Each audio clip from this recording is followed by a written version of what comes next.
All right, what a great morning. That was incredibly informative. Thank you to all the speakers. Now is the moment we've all been anticipating.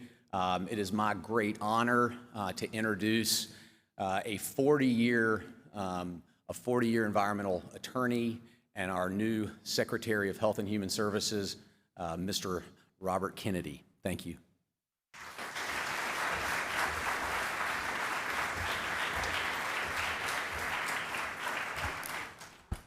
Thank you, Wes, and thank you all for being here.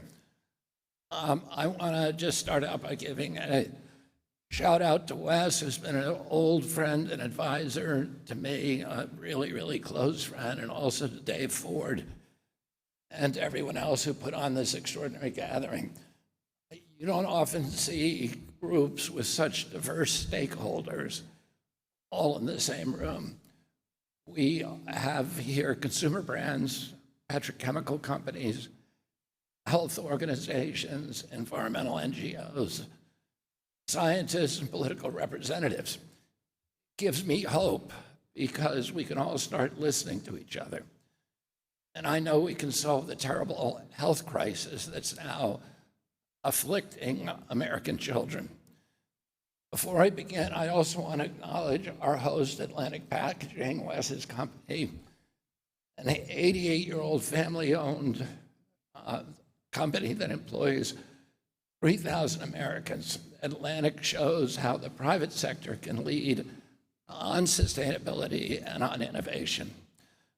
Yesterday, the FDA Commissioner, Dr. Marty McCary, and I announced that we will rid the U.S. food supply of 9 petroleum-based synthetic dyes within 18 months, with authorizations of 2 of the worst offenders to be revoked within 2 months.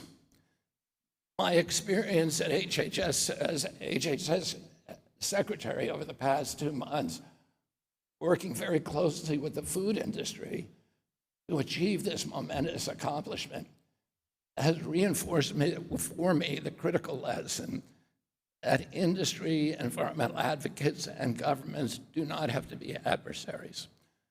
Of course, we all have our differences, but something greater unites us, and that's a concern for our children and for our grandchildren. We may not agree on what should be done, but we can all agree that something has to be done. For decades, a facade of normalcy has masked this meteoric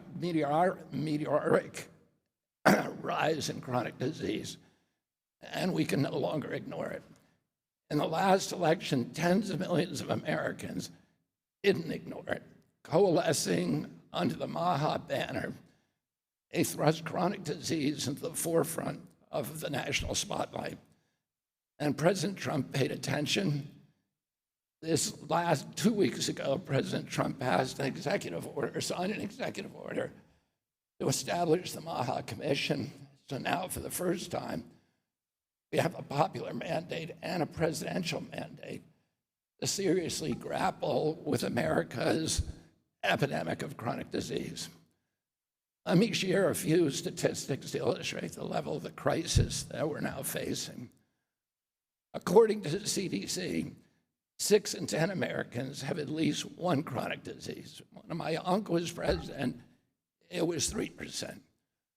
4 in 10 Americans, and when my uncle was president, we paid 0 for chronic disease in this country. Today, we spend about $1.8 trillion a year, twice our military budget. In other words, most Americans, 4 in 10 Americans have 2 or more chronic diseases. In other words, most Americans are sick. No other country comes close to that level of ill health. 74% of our kids cannot qualify for military service. When I was a kid, the average pediatrician would see 1 case of diabetes over a 40, 50-year career. Today, 1 out of every 3 kids who walks through his office door is diabetic or pre-diabetic.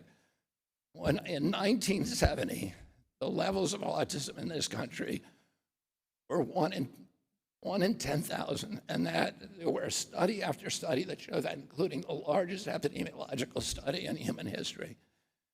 Today, this week, we announced that the levels are now 1 in 31, 1 in every 20 boys, and they're done state by state. So the best data gathering of any state is California. And their numbers probably reflect the actual number nationwide. And those numbers are now 1 in every 20 children, 1 in every 12.5 boys. Furthermore, 43% of our kids are obese, and almost 80% are overweight. For children, a fifth are obese and half are overweight. In Japan, the obesity rate is still at 3%, which it was when I was a kid in this country. And that's because the Japanese pay close attention, chemical exposures to their children, and Japan has an aggressive program to provide Japanese children with healthy, wholesome, chemical-free school lunches. Most heartbreaking statistics are about the health of young people. 40% of teenagers struggle with anxiety or depression.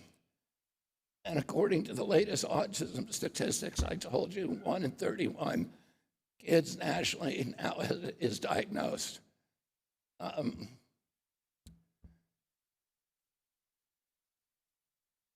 Can you move that a little? I didn't memorize this speech.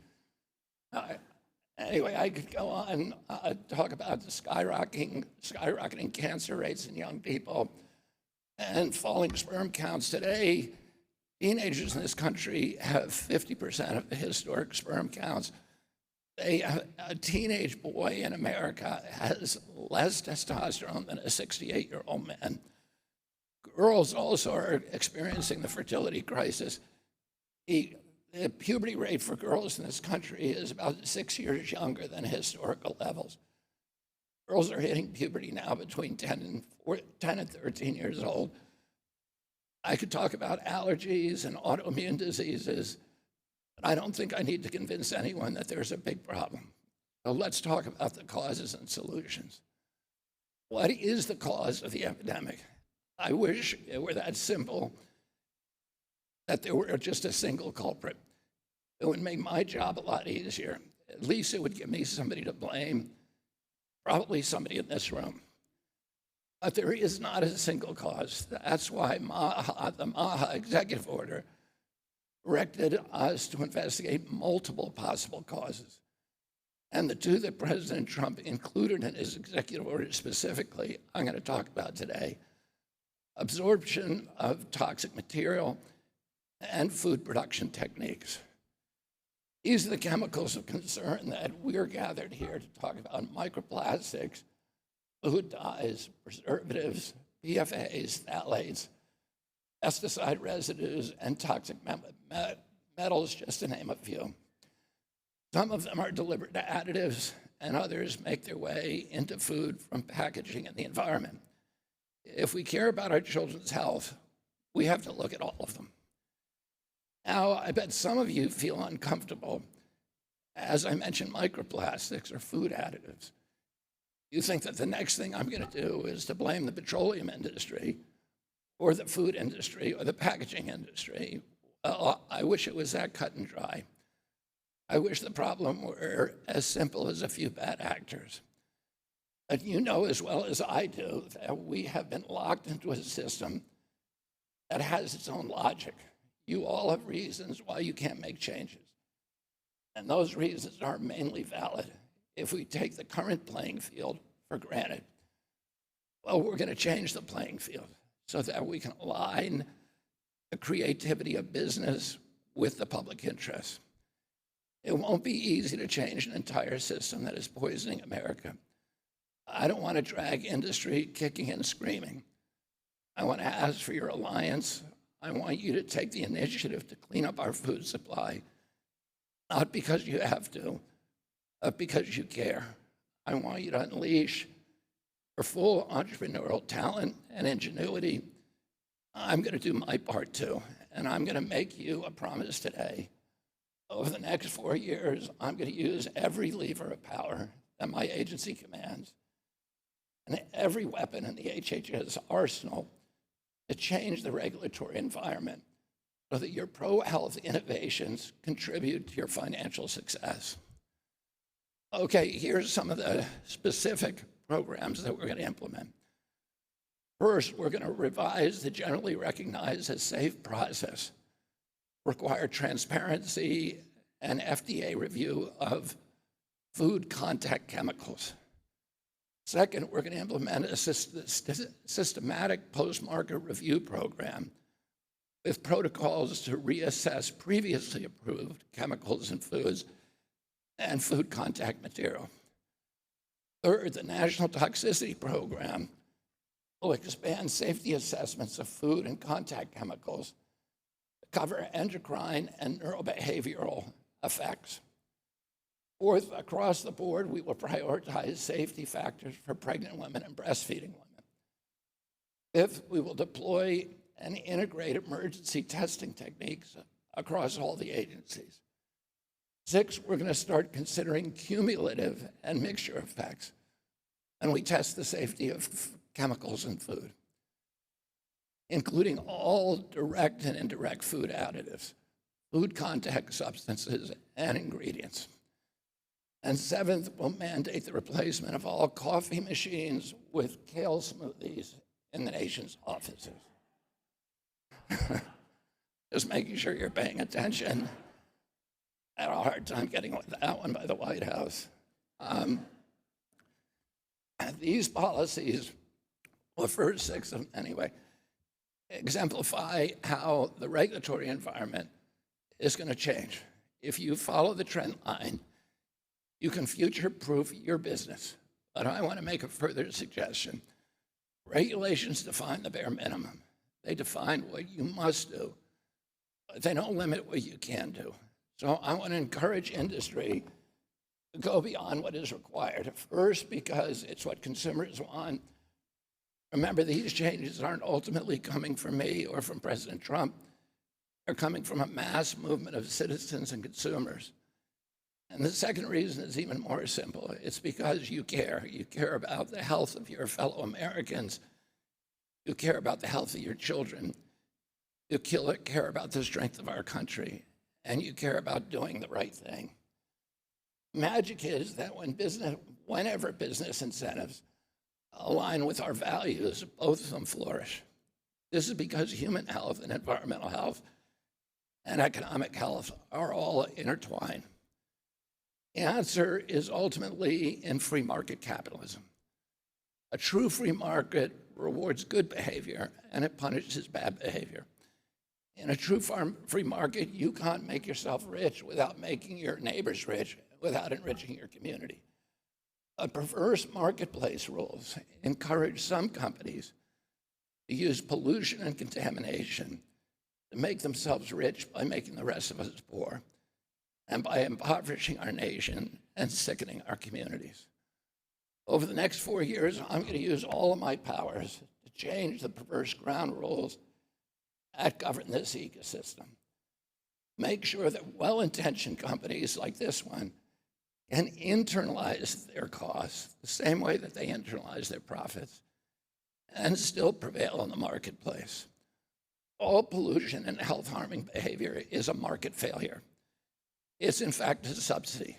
You show me pollution, I'll show you a company that is externalizing its costs and forcing the public to finance its success. These companies that flourish in that kind of marketplace are those that are most ingenious at devising schemes for forcing the public to shoulder the burden of their production costs and of pollution. These bad choices diminish public health and our national economy and our individual and our national expectations. Microplastics and chemicals from food production assembly lines and packaging don't only end up in our food. They also contaminate our soil, our water, our oceans, and from there they re-enter the food supply. A recent study from the University of Oregon found microplastics in 99% of the seafood samples.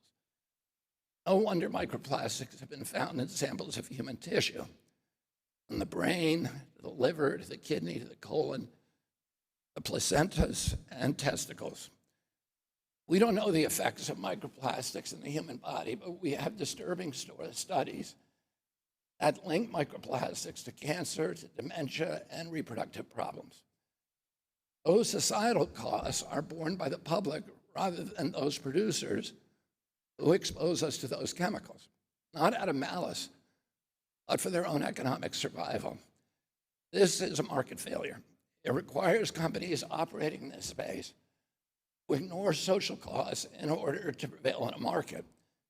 The operational rules foster a predictable race to bottom. The Trump administration will work to rationalize the marketplace so that every actor will be able to do good for themselves, do good for us, and do well for themselves. We already know that we can find solutions even in a hostile marketplace. Some of these solutions are showcased in Atlantic Packaging Showroom. We can incentivize industry to invest in sustainable packaging solutions that are non-toxic, recyclable, compostable, and to develop regulations that prevent new harmful chemicals from entering the market and break the cycle of toxic exposure. Despite all of these marketplace headwinds, some entrepreneurs like Wes and this company have nevertheless figured out ways to do well by doing good. It was only 2 generations ago that most food and drink came in cardboard, glass, or paper, or it wasn't packaged at all. When I was a kid, most soda bottles and beer bottles were returnable. Today, only a third of glass is recycled. AI sorting technology could change all that. I think we should take a serious second look at glass. It's probably the safest packaging material, but America's glass factories have been shutting down. That's a problem, because glass is also a basic industrial material that is interwoven into the industrial supply chain. I've talked a lot about plastic, but I don't want to single them out. Toxic chemicals are a problem in other types of packaging too, like can liners and coatings of all kinds. We're going to look at them as well, but I want the consumer brands and the packaging companies in this room to get ahead of the game. Regulation is always playing catch-up. A bureaucracy like HHS can never match the innovation pace of industry. We need you on our side, and our children need you on our side. All of us need to start thinking in terms of the whole system. Current packaging technologies are a response to broken waste recovery systems. It's not just toxic chemicals that leach into the environment, it's also dollars. As Wes says, each American spends $11 billion. Each year, America spends $11 billion to bury $30 billion of valuable industrial materials in the landfill. The highest point on the east coast of North America is the Fresh Kills landfill. And that's a monument to perverse incentives. Efficient waste recovery makes sustainable and healthy packaging economical. That's just one example of how health benefits connect to economic benefits. American companies are innovation leaders in advanced waste and recovery alternative packaging technologies. We can build both into a strong export industry. We can ride the wave of global consumer demand for safe, sustainable products and packaging. America used to be the healthiest nation on the planet. My mission is to unite us to achieve that status again and to lead the whole world toward better health. This is not an issue that's going to go away. Consumers are not going to stop worrying about phthalates or microplastics or PFAs.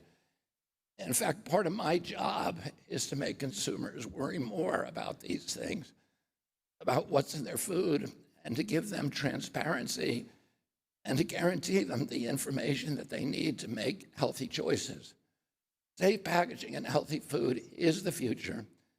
And after decades of neglect, the Department of HHS is in full alignment with it. Oh, I want to ask everyone here to join me in leading the charge. I appeal to your sense of patriotism to make America healthy again. I appeal to your economic interests to future-proof your business. And most of all, I appeal to your moral values to render good service to humanity and future generations. Because look around this room. Underneath our affiliations with NGOs or industry or government, underneath all of our professional roles, every one of us is a parent, a sibling, an uncle, or an aunt, a person who loves and who is loved in return. Every one of us is a living human being who cares about humanity. And we have gotten ourselves into quite a bind. Our children are failing to thrive, but finally, thank God, we're going to face the problem. And looking at all those gathered here today, I know that we're going to be facing it together. So thank you so much for being here, and God bless you. I want to add one thing. I think over the last 30 or 40 years, many people who were HHS secretaries who preceded me in this job would mouth these kind of words and would come and talk reassuring phrases to industry and to NGOs, and then make changes that were incremental or marginal. And I have no interest in doing that. I'm interested in a revolution. Yesterday, I hired a billionaire, sworn in to come work for my agency, and it's one of many. These people, these tech entrepreneurs are flocking to our agency, people of the highest caliber, people like Jay Bhattacharya, like Marty McCary, like Dr. Oz, and many others. They're not coming in because they want prestige or they want position or they want power or they want a salary. They're coming only to do one thing, which is to revolutionize this system. So I would encourage all of you, the system in 4 years is going to be completely different. I'm not going to be satisfied, and this is what I told the food companies the first time I met with them. I said, within 2 years, all dyes are going to be out of food. I told them a lot of other things too, and I'm going to keep my word. We're going to change things for real this time. So, and this is my legacy. It's President Trump's legacy. It's the legacy of all these people who have walked away from fortunes and going concerns, and we are disrupting this agency. We're taking it out of the hands of industry, and we're putting it back in the hands of the American people. And we are going to have revolutionary change. It's not, listening to me today, if you think that we're not serious about this, you're making a bad judgment. So, and I have a president now behind me who does not care. He doesn't care what he's been called by every soda company, by every canned company, by every processed food company. And most of the time he tells me and says, you know, I don't care, you do what you need to do, and I'm going to block for you. So I think things are going to change, and they're going to change dramatically over the next 4 years. And I would ask your help in making this happen. If you're an NGO, you should be combing through the FDA regulations and look for places that I can act through the regulatory process, which I can do in 90 days, or through guidance, or just changing policies, which I can do with a stroke of a pen. And we'll have a big legislative agenda too, and we're I'm interested in hearing your ideas about what that include. If you're industry, we want to help you, and my door's always open.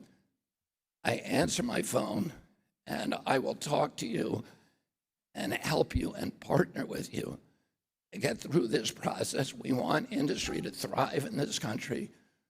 We need you, and we want to rationalize the rules so that they serve the public purpose, but they also allow you to do well in your business. So thank you all very much, and God bless you.